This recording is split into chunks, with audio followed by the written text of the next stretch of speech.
नमस्कार दोस्तों, स्वागत है आपका अपने डेली अपडेट्स यूट्यूब चैनल पर। जैसा कि आप सभी लोगों को पता है कि हम लोग बीएड फर्स्ट सेमेस्टर का क्वेश्चन आंसर कर रहे थे, जिसमें फर्स्ट और सेकंड पेपर जो था उसका एमसीक्यू हम लोगों ने पूरा कर लिया था। अब हम लोगों ने शुरुआत किया था थर्ड पेपर का। तो थर्ड पेपर में भी आप लोगों को पता है कि 5 यूनिट है, जिसमें फर्स्ट यूनिट हम लोगों ने ख़त्म कर दिया था और अब सेकेंड यूनिट के क्वेश्चन आंसर हम लोग करेंगे। अब देख लेते हैं सेकेंड यूनिट में हम लोग क्या क्या पढ़ेंगे। जैसा कि आप लोग स्क्रीन पर देख पा रहे हैं कि जो आपके सेकंड यूनिट है, ये इसका नाम क्या है, चरणबद्ध विकास, जिसमें हम लोग क्या क्या पढ़ेंगे, आनुवांशिकता और पर्यावरण और शिक्षार्थियों पर इसका प्रभाव। दूसरा क्या है, शिक्षार्थियों की विकासात्मक चरणवार विशेषताएं। तीसरा क्या है, संज्ञानात्मक और भावनात्मक विकास। और चौथा, संज्ञानात्मक विकास सिद्धांत जीन पियाजे के बारे में हम लोग पढ़ेंगे। तो अब बढ़ते हैं हम लोग अपने क्वेश्चन आंसर की तरफ। अगर आप लोगों को बीएड के क्वेश्चन आंसर इसी तरह लगातार चाहिए तो चैनल को जल्दी से जल्दी लाइक शेयर सब्सक्राइब कर लीजिए, जिससे कि वीडियो यहाँ पर अपलोड होने पर आप लोगों के पास नोटिफिकेशन जा सके और आप लोग वीडियो को देख सकें। बढ़ते हैं अपने क्वेश्चन आंसर की तरफ। क्वेश्चन को पढ़ने से पहले उन विद्यार्थियों को धन्यवाद है जो लगातार कमेंट कर रहे हैं, और इससे मुझे ये भी पता चलता है कि आप लोग वीडियो को देख रहे हैं। मैं उन विद्यार्थियों का एक दो विद्यार्थियों का नाम ले लेता हूं, जैसे पिंकू यादव जी हो गए, जयप्रकाश जी हो गए, और रंजना कुमारी जी हो गई, पिंकू यादव जी हो गए, अंजलि सिंह जी हो गई, दिलीप यादव जी हो गए, और वेद प्रकाश पांडे जी हो गए, यहाँ तक कि बुलबुल सिंह एवं अंकुर सिंह, रितेश पांडे जी, अक्षय शुक्ला जी, सुधा जी एवं प्रवीण कुमार जी, और रितेश दुबे जी, सृष्टि गोविंद राव जी, अस्मिता जी, साक्षी त्रिपाठी जी, इन सभी लोगों को मेरा बहुत बहुत धन्यवाद। कम से कम आप लोग कमेंट तो करते हैं और मुझे मोटिवेट तो रखते हैं। मुझे पता चलता है कि मैं कहाँ गलत हूँ, कहाँ सही हूँ, और मैं आप लोगों के लिए ही वीडियो बना रहा हूँ। और आप लोग अच्छे से बस पढ़ाई करिए और वीडियो को लगातार देखते रहिए। और मैंने आप लोगों से ये बोला था कि अगर मैं जो क्वेश्चन आंसर करवाता हूँ उसमें 4 ऑप्शन होते हैं, चारों ऑप्शन मैं बोलता हूँ। अगर आप लोग कहते तो मैं एक ही आंसर बोलता जो कि आंसर था।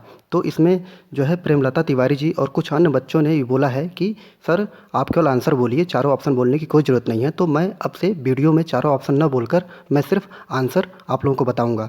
जैसा आप लोग कमेंट करेंगे वैसा ही मैं आप लोगों के लिए करूँगा, क्योंकि आप लोगों के पास टाइम कम है और जैसा आप लोग चाहेंगे वैसा ही अगले वीडियो में किया जाएगा। तो बढ़ते हैं अपने क्वेश्चन आंसर की तरफ।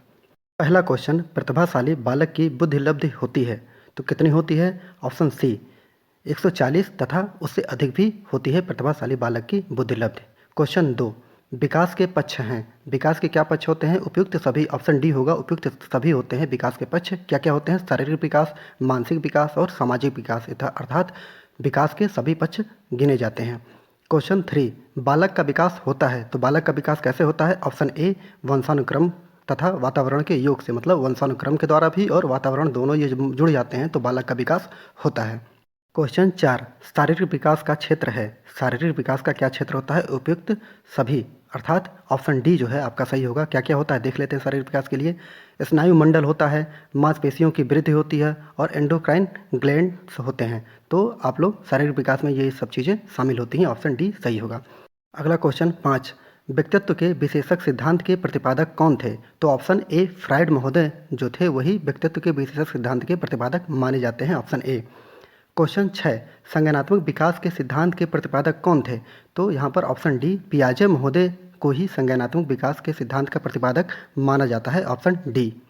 क्वेश्चन 7, निम्न में से कौन सी शैशव अवस्था की विकासात्मक विशेषता नहीं है? तो ऑप्शन सी जो है, नैतिक भावना का विकास जो है वो शैशव अवस्था विकासात्मक विशेषता नहीं है, मतलब शैशव अवस्था में नैतिकता महत्वपूर्ण नहीं होती है। तो ऑप्शन सी सही होगा। क्वेश्चन 8, शैशव अवस्था को सीखने का आदर्श काल किसने कहा था? मतलब शैशव अवस्था को सीखने का आदर्श काल, बहुत ही इंपॉर्टेंट क्वेश्चन, आप लोग याद रखिएगा। आदर्श काल किसने कहा था? ऑप्शन बी, वैलेंटाइन महोदय ने कहा था। Option B. क्वेश्चन 9, जीवन का अनोखा काल किस अवस्था को कहा जाता है? तो ये क्वेश्चन याद रखिएगा, 8 और 9 में कंफ्यूज मत होइएगा। 8 में क्या है, जी सीखने का आदर्श काल। आदर्श काल मतलब आप लोग एक ट्रिक याद कर लीजिए कि जो नए 18, 19, 20 साल के लड़के लड़कियां होती हैं उनके लिए एक आदर्श काल क्या होता है? Valentine day. ये वैलेंटाइन डे का इंतजार करते हैं, तो आदर्श काल क्या हो गया? Valentine day. और जीवन का अनोखा काल क्या हो गया? ऑप्शन बी, बाल्य अवस्था को ही जीवन का अनोखा काल कहा जाता है। क्वेश्चन 10, शैशव अवस्था होती है। ऑप्शन ए, 5 वर्ष तक क्या होती है? 5 वर्ष तक शैशव अवस्था कही जाती है। क्वेश्चन 11, निम्नलिखित में से कौन सी मुख्य विशेषता शैशव अवस्था की नहीं है? तो ऑप्शन सी, जो है नैतिकता से पूर्ण जो होता है वो शैशवावस्था में नहीं पाई जाती है। जबकि क्या क्या पाई जाती है ये भी क्वेश्चन पूछ सकता है कि शैशवावस्था में क्या क्या पाई जाती है। तो शारीरिक विकास में बहुत तेज़ी से वृद्धि होती है। ऑप्शन बी जो है मानसिक क्रियाओं में तीव्रता होती है। तो बच्चे जो होते हैं आप लोग देखे ही हैं कि शैशवावस्था में जो होते हैं वो ये पूछते हैं उधर चलते हैं, चंचलता ज़्यादा होती है। तो शैशवावस्था में क्या होता है, मानसिक क्रियाओं में तीव्रता होती है और शारीरिक विकास तीव्र होता है। लेकिन शैशवावस्था में नैतिकता नहीं होती है। जैसा कि आप लोगों ने देखा होगा कि जो बच्चे छोटे होते हैं वो कुछ भी बोल देते हैं किसी को, ये नहीं सोचते हैं कि वो बड़ा है कि छोटा है, इसलिए उनमें नैतिकता नहीं होती है। कहीं बैठ जाएंगे, कहीं खा लेंगे और कहीं कुछ भी कर देते हैं। तो नैतिकता नाम की कोई चीज़ नहीं होती, बड़ा छोटा उनको समझ नहीं होती है। इस प्रकार शैशवावस्था में नैतिकता नहीं होती है। क्वेश्चन नंबर 12, किस अवस्था में शारीरिक मानसिक संवेगात्मक परिवर्तन तीव्रता से होता है? तो ऑप्शन ए शैशवावस्था में जो होता है शारीरिक मानसिक एवं संवेगात्मक परिवर्तन तीव्रता से होता है। ऑप्शन ए सही होगा। क्वेश्चन 13, शैशवावस्था की विशेषता क्या होती है? तो शैशवावस्था की विशेषता जो है ऑप्शन डी उपरोक्त सभी होती है। तो पढ़ लेते हैं क्या क्या होती है। शारीरिक विकास में तीव्रता होती है, सीखने की प्रक्रिया में तेजी होती है और दूसरों पर निर्भरता होती है। तो इस प्रकार शैशवावस्था में सभी विशेषता पाई जाती हैं। क्वेश्चन 14, शैशवावस्था में भाषा विकास का प्रथम चरण कौन सा होता है? तो ऑप्शन ए भाव संकेत होता है। मतलब बालक जो होता है वो संकेत के माध्यम से ही अपनी भाषा बोलता है। जैसे उसको प्यास लगी हो, भूख लगी हो तो रोने लगेगा, कुछ भी अगर होगा तो वो रोने लगेगा। अब भाव संकेत के माध्यम से ही वो बताता है सामने वाले को कि मुझे ये प्रॉब्लम है। तो शैशवावस्था में भाषा विकास का प्रथम चरण क्या होता है? भाव संकेत होता है। Option B. क्वेश्चन 15, बाल्यावस्था का समय होता है, मतलब चाइल्डहुड जो होता है उसका एज क्या होती है? तो ऑप्शन डी होगा 5 वर्ष से 12 वर्ष की अवस्था को ही बाल्यावस्था बोलते हैं। क्वेश्चन 16, निम्नलिखित में से कौन सी अवधि जो होती है बाल्यावस्था की होती है? तो यही है सामने आपके कि ऑप्शन बी 6 से 12 वर्ष तक का, मतलब 5 से 12 वर्ष ऑप्शन में आप लोग देख लीजिएगा। 5 वर्ष से 12 वर्ष हो या 6 वर्ष से 12 वर्ष हो, अलग अलग किताबों में अलग अलग दिया गया है। 1-2 वर्ष ऊपर नीचे करके दे दिया जाता है, लेकिन मोटा मोटी आप लोग याद रखिए 6 से 12 वर्ष या 5 से 12 वर्ष ही बाल्यावस्था का समय होता है। क्वेश्चन 17, बाल्यावस्था में बच्चे की मानसिक विकास की गति होती है, तो कैसी होती है? बाल्यावस्था में बच्चा जो होता है बहुत तेज़ी से सीखता है। ऑप्शन ए तेज होता है। तो आप लोगों ने देखा होगा कि बच्चे बचपन में ही बहुत तेज़ी से सीखते हैं कि उनके सामने बोला जाता है कि माँ बाप उनके सामने गाली गलौज या मार धाड़ कुछ भी ना करें।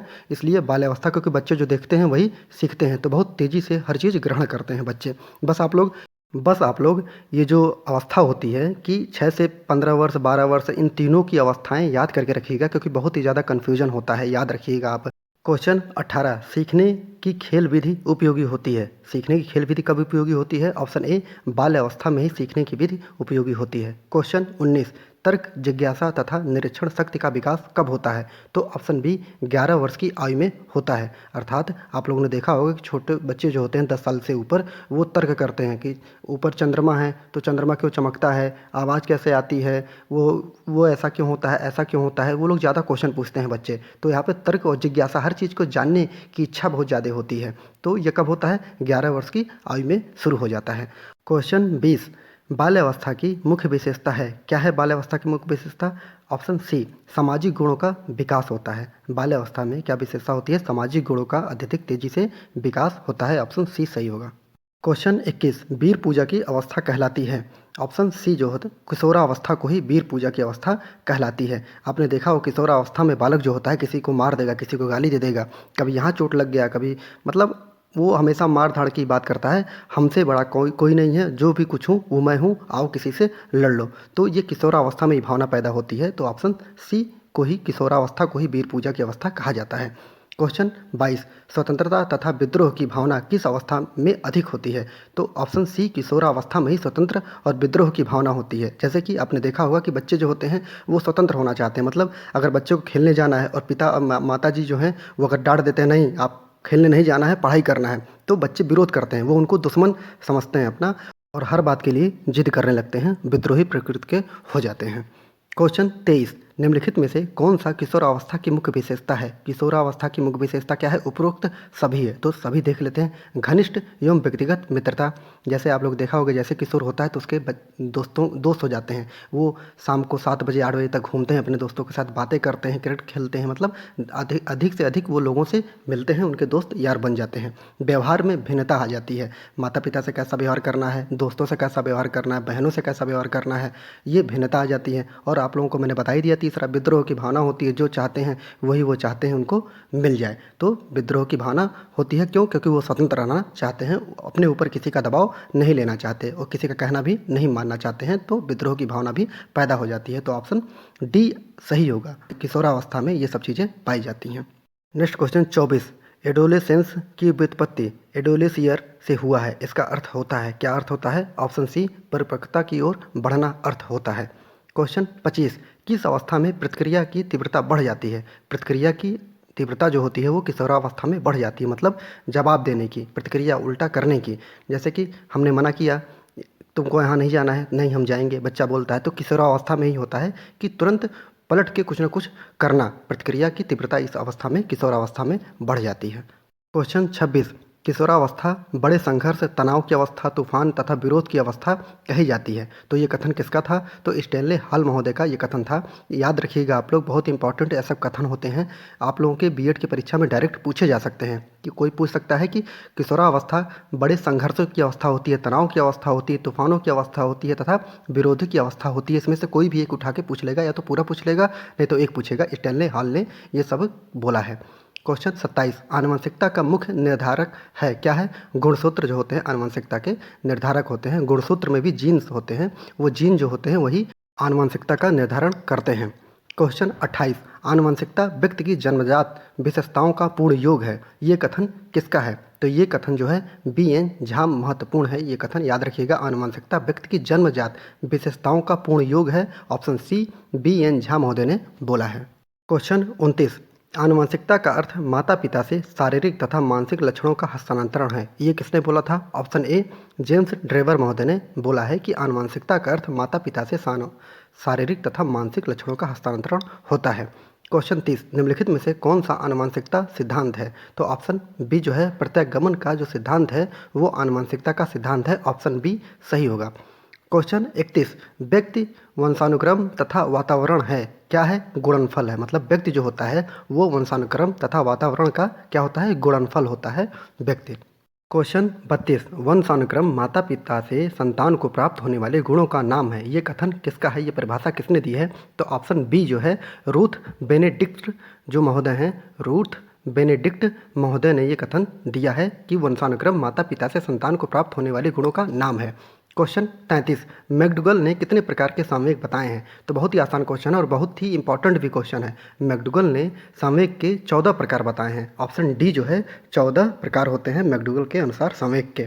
क्वेश्चन 34, संवेदना के लक्षण क्या क्या हैं? संवेदना के लक्षण जो होते हैं, ऑप्शन बी गुण हो गया, तीव्रता हो गई और व्यापकता, ये संवेदना के लक्षण होते हैं। ऑप्शन बी सही है। क्वेश्चन 35, प्रतिभाशाली बालक की बुद्धि लब्धि होती है, तो प्रतिभाशाली बालक की बुद्धि लब्धि कितनी होती है? ऑप्शन सी 140 या अधिक होती है प्रतिभाशाली बालक की बुद्धि लब्धि। क्वेश्चन 36, विकास के संबंध में कौन सा कथन असत्य है? तो विकास के संबंध में ऑप्शन ए जो होता है यह एक सतत प्रक्रिया है, ये कथन असत्य है। बल्कि विकास जो होता है, ऑप्शन बी यह सीमित अभिवृद्धि होती है, ऑप्शन सी यह परिवर्तन की प्रक्रिया है और ऑप्शन डी उपयुक्त में से कोई नहीं। तो इसमें से ऑप्शन ए जो है यह प्रक्रिया सतत प्रक्रिया होती है, ये गलत है। तो विकास की जो प्रक्रिया है वो सीमित होती है और यह परिवर्तन की एक प्रक्रिया होती है। क्वेश्चन 37, व्यक्तित्व गुणों का समन्वित रूप है, जो व्यक्तित्व होता है वो गुणों का समन्वित रूप से, ये किसने कहा था? ये कथन किसका है? तो ऑप्शन डी ड्रेवर महोदय ने बोला था व्यक्तित्व गुणों का समन्वित रूप होता है। क्वेश्चन 38, बालक का विकास है, तो बालक का विकास ये पहले ही बता दिया है कि ऑप्शन ए जो है वंशानुक्रम तथा वातावरण जो होता है, इन दोनों को मिलाकर ही बालक का विकास होता है। Option A. क्वेश्चन 39, शारीरिक विकास का क्षेत्र होता है, तो शारीरिक विकास का क्षेत्र क्या होता है? ऑप्शन ए स्नायु मंडल भी होता है, बी जो होता है मांसपेशियों की वृद्धि भी होती है और सी जो होता है एंडोक्राइन ग्लैंड्स का विकास भी होता है, वृद्धि होती है। तो उपरोक्त सभी शारीरिक विकास का क्षेत्र होता है। ऑप्शन डी सही होगा। क्वेश्चन 40, इनमें से कौन संवेग की उत्पत्ति के लिए उत्तरदायी होता है? तो संवेग की उत्पत्ति के लिए कौन उत्तरदायी होता है? ऑप्शन जो होता है डी हाइपोथैलेमस जो होता है वो संवेग की उत्पत्ति के लिए उत्तरदायी होता है। Option D hypothalamus. क्वेश्चन 41, विकासात्मक कार्य शब्द प्रचलित किया था, मतलब पहली बार विकासात्मक कार्य जो था वो किसने प्रचलित किया था? बोला नहीं था, यह याद रखिएगा कि विकासात्मक कार्य वर्ड जो है इन्होंने नहीं दिया है, बल्कि इस नाम को किसने प्रचलित किया है ये पूछ रहा है। तो विकासात्मक कार्य किसने प्रचलित किया था? ऑप्शन ए जो है हैविंग हस्ट महोदय ने विकासात्मक कार्य को प्रचलित किया था। क्वेश्चन 42, किसी निश्चित दिए गए समय में विकास का स्तर परिणाम है क्या है? ऑप्शन डी जो होता है वो आनुवांशिक तथा वातावरणीय कारकों के मध्य अंतःक्रिया के फलस्वरूप ही जो है किसी निश्चित समय में विकास का स्तर परिणाम माना जाता है। ऑप्शन डी सही होगा। क्वेश्चन 43, इनमें से कौन से भाषा विकास को प्रभावित करने वाले कारक नहीं हैं? तो संस्कृति, ऑप्शन डी जो होता है संस्कृति जो होता है वो भाषा विकास को प्रभावित करने वाला कारक नहीं होता है। लेकिन अगर पूछ ले कि भाषा विकास को प्रभावित करने वाले कौन कौन से कारक होते हैं तो इसमें कौन सा सही होगा? तो ए बी सी सही होगा। देख लेते हैं। ए स्वास्थ्य और बुद्धि ये भी प्रभावित करता है। बी सामाजिक और आर्थिक दशा भी आपके विकास को प्रभावित करता है, भाषा विकास को। और सी पारिवारिक तथा सामाजिक संबंध भी आपके भाषा विकास को प्रभावित करते हैं। तो इस क्वेश्चन से दो क्वेश्चन बना, कौन प्रभावित करता है और कौन प्रभावित नहीं करता है। क्वेश्चन 44, संज्ञानात्मक विकास के सिद्धांत के प्रतिपादक कौन थे?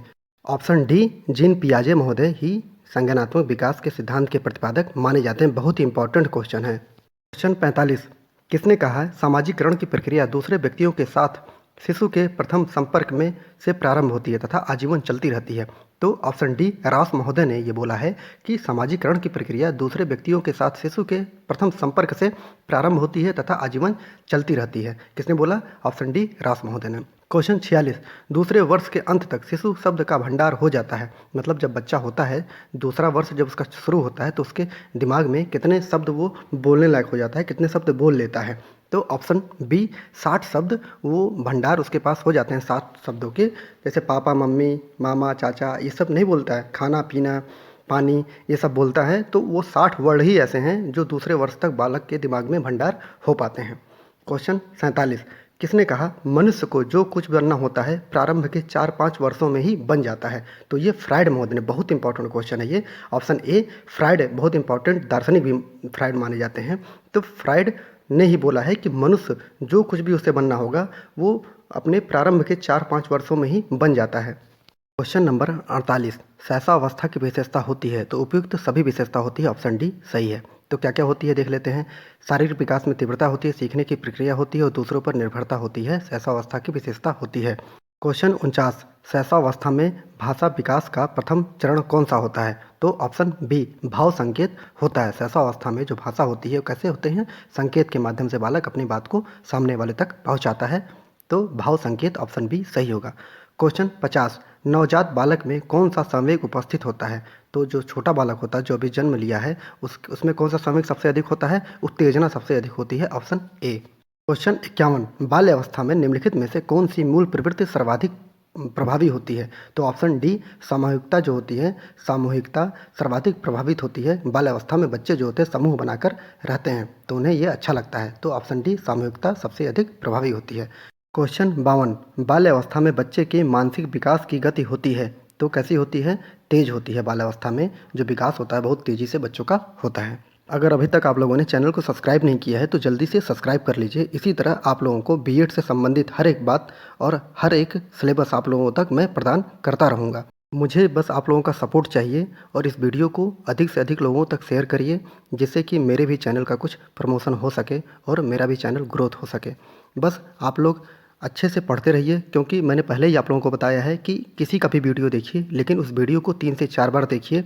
और मैं जो वीडियो बना रहा हूँ यूनिट 1, 2, 3, 4, 5 करके, उस वीडियो को देखने के बाद ही आप जो मास्टर वीडियो मैं लास्ट में लाता हूँ वो देखिएगा, क्योंकि उसमें क्वेश्चन अलग होते हैं, इसमें क्वेश्चन, सभी क्वेश्चनों को मिलाकर मैं एक मास्टर वीडियो तैयार करता हूँ। तो इसलिए आप 5 वीडियो यूनिट का देखने के बाद ही आप जो होता है मास्टर वीडियो देखिएगा, नहीं तो कोई फ़ायदा होने वाला नहीं है। और किसी का वीडियो देखिए, बस आप लोग बार बार वीडियो देखते जाइए। मेरे लिए अगर आप कुछ कर पाएंगे तो बस यही करिए कि इस वीडियो को अधिक से अधिक लोगों तक शेयर करिए जिससे कि चैनल को ग्रोथ मिल सके। और हाँ, अगर आप लोग कमेंट नहीं करेंगे, क्योंकि देखते तो बहुत लोग हैं लेकिन कमेंट 10 से 15 लोग ही करते हैं, लेकिन अब मैंने सोचा है कि जो बच्चे कमेंट करेंगे उनकी बात सुनी जाएगी, जो उनको प्रॉब्लम होगी वैसा ही मैं पढ़ाऊँगा और अगली बार से मैं उनका नाम भी वीडियो में लिया करूँगा। क्वेश्चन 53। बाल्य अवस्था वह समय है जब व्यक्ति के आधारभूत दृष्टिकोणों, मूल्यों एवं आदर्शों का बहुत सीमा तक निर्माण होता है। ये किसने कहा था? ये कथन था ऑप्शन ए ब्लेयर, जोन्स एवं सिम्पसन महोदय का। क्या बोला है? ब्लेयर, जोन्स एवं सिम्पसन महोदय ने। एक बार फिर पढ़ लेते हैं, बहुत इंपॉर्टेंट क्वेश्चन है। बाल्य अवस्था वो समय है जब व्यक्ति के आधारभूत दृष्टिकोणों, मूल्यों तथा आदर्शों का बहुत सीमा तक निर्माण किया जाता है या होता है। क्वेश्चन 54। संवेदना ज्ञान की पहली सीढ़ी है, यह कथन किसका है? संवेदना ज्ञान की पहली सीढ़ी है, यह कथन किससे संबंधित है? ऑप्शन ए मानसिक विकास से यह कथन संबंधित है। क्वेश्चन 55। किशोरावस्था के दौरान शिक्षा होनी चाहिए, तो किशोरावस्था के दौरान कैसी शिक्षा होनी चाहिए? ऑप्शन ए खेलकूद पर आधारित जो होती है शिक्षा होनी चाहिए। इसीलिए आप लोगों ने देखा होगा कि 1 से लेकर 12 तक जो बच्चे स्कूल में पढ़ते हैं उसमें एक पीटी होता है, खेलकूद के लिए एक अलग टाइम निर्धारित किया जाता है कि उनको खेलकूद करवाया जाए। तो इसी के कारण ही जो किशोरावस्था के दौरान शिक्षा खेलकूद पर आधारित होती है कि विद्यार्थी अधिक से अधिक जल्दी से जल्दी वो सीख सकें। क्वेश्चन 56। किशोरावस्था की विशेषताओं को सर्वोत्तम रूप से व्यक्त करने वाला शब्द क्या होता है? तो ऑप्शन ए परिवर्तन ही होता है किशोरावस्था की विशेषताओं को परिभाषित करने के लिए। क्वेश्चन 57। किशोरावस्था में संवेगों की तीव्रता किस प्रकार प्रकट होती है? तो ऑप्शन डी उपयुक्त सभी प्रकार से संवेग जो होते हैं वो प्रकट होती रहती है। कैसे? प्रतिकूल पारिवारिक संबंध से प्रकट होती है, व्यवसाय की समस्या से प्रकट होती है, और सी क्या, नई परिस्थितियों के साथ समायोजन में भी उनकी जो संवेग की तीव्रता होती है वो सामने आती है। क्वेश्चन 58।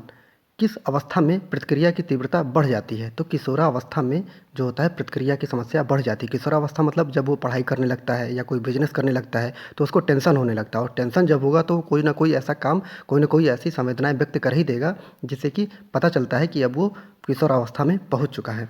तो ऑप्शन सी किशोरावस्था में उसकी प्रतिक्रिया जो होती है बहुत तेज हो जाती है। क्वेश्चन 59। किशोरावस्था की समस्या है, क्या समस्या होती है? ऑप्शन डी उपयुक्त सभी समस्याएं होती हैं। देख लेते हैं। स्कूल में समायोजन की समस्या होती है, परिवार में समायोजन की समस्या होती है, यौन अवस्था से संबंधित समस्याएं होती हैं। ऑप्शन डी उपयुक्त सभी होगा। क्वेश्चन 60। 13 से 19 वर्ष तक की अवस्था क्या कहलाती है? तो टीन एज कहलाती है। 13 से 19 वर्ष, ये हिंदी में भी पूछ देगा, लिख देगा टीन एज की अवस्था किस वर्ष को कहते हैं? तो 13 से 19 वर्ष की अवस्था को टीन वर्ष कहते हैं। टी मतलब 13, 13 याद रखिएगा, टीन मतलब 13, 13 से 19 वर्ष को टीन अवस्था कहते हैं। क्वेश्चन 61। किशोरावस्था होती है, किशोरावस्था क्या होती है? ऑप्शन सी 18 वर्ष तक क्या होती है? किशोरावस्था होती है। और टीन वर्ष क्या होता है? टीन एज 13 से 19 वर्ष, और किशोरावस्था 18 वर्ष तक किशोरावस्था कहा जाता है। क्वेश्चन 62। अंतर्दृष्टि का सिद्धांत निम्नलिखित में से किसका है? तो याद रखिएगा अंतर्दृष्टि का सिद्धांत जो होता है ऑप्शन बी गेस्टाल्ट महोदय का है। गेस्टाल्ट महोदय ने ही अंतर्दृष्टि का सिद्धांत दिया है। क्वेश्चन 63। प्रगतिशील व्यवहार व्यवस्थापन की प्रक्रिया को अधिगम कहते हैं, ये कथन किसका है? तो ऑप्शन बी स्किनर महोदय ने कहा है कि प्रगतिशील व्यवस्था स्थापन की प्रक्रिया को ही क्या बोलते हैं? प्रक्रिया को अधिगम कहते हैं। ऑप्शन बी स्किनर महोदय।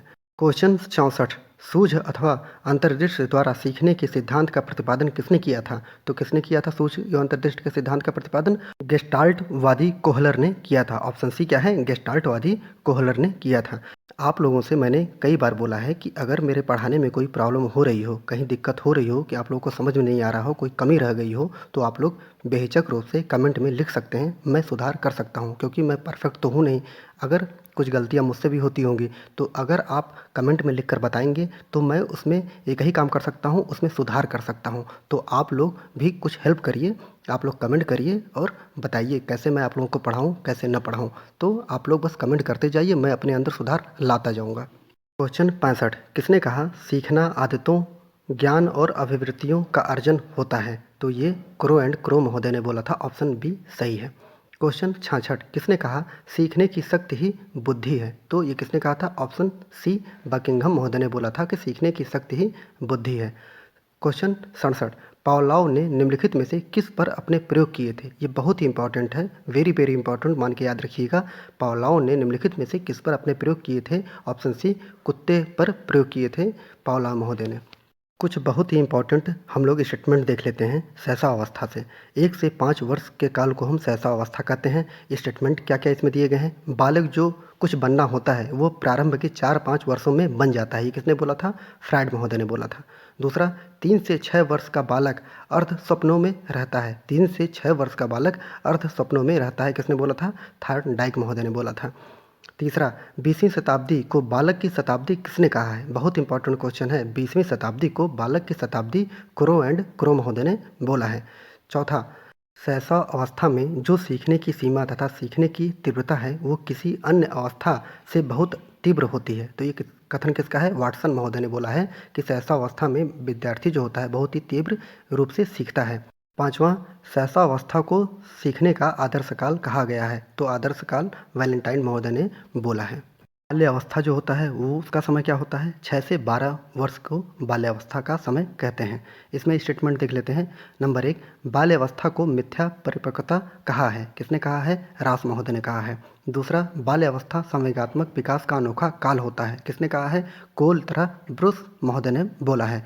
तीसरा, बाल्यावस्था जीवन का निर्माण काल है। किसने कहा है? फ्राइड महोदय ने बोला है। जबकि चौथा जो है बाल्यावस्था प्रतिद्वंदात्मक अवस्था है। ये किसने कहा है? किलपैट्रिक महोदय ने कहा है। किशोरावस्था का समय जो होता है 12 से 18 वर्ष को किशोरावस्था कहते हैं। और इसी के साथ ही बता दे रहा हूँ, टीन एज क्या होता है? 13 से टी से टीन एज क्या होता है? 13 से 19 वर्ष को टीन एज कहा जाता है। तो इसमें स्टेटमेंट देख लेते हैं। किशोरावस्था वर्तमान की शक्ति और भावी जीवन की आशा का परिवर्तित काल है। ये किसने कहा था? ये क्रो एंड क्रो महोदय ने बोला था। दूसरा, किशोरावस्था में किशोर प्रणों को अपने मार्ग में बाधा मानते हैं। ये किसने बोला था? ये काल सैनिक महोदय ने बोला था कि किशोरावस्था में जो किशोर जो होते हैं, बच्चे होते हैं, वो बड़े लोगों को जो प्रोण हो जाते हैं उनको अपने मार्ग में बाधा मानते हैं। काल सैनिक महोदय ने बोला था। तीसरा क्या है? किशोरावस्था बड़े संघर्ष, तनाव तथा आंधी तूफान की अवस्था होती है। ये किसने कहा था? ये स्टैनले हॉल महोदय ने बोला था। चौथा, किशोरावस्था शैशव अवस्था की पुनरावृत्ति होती है। ये रॉस महोदय ने बोला था।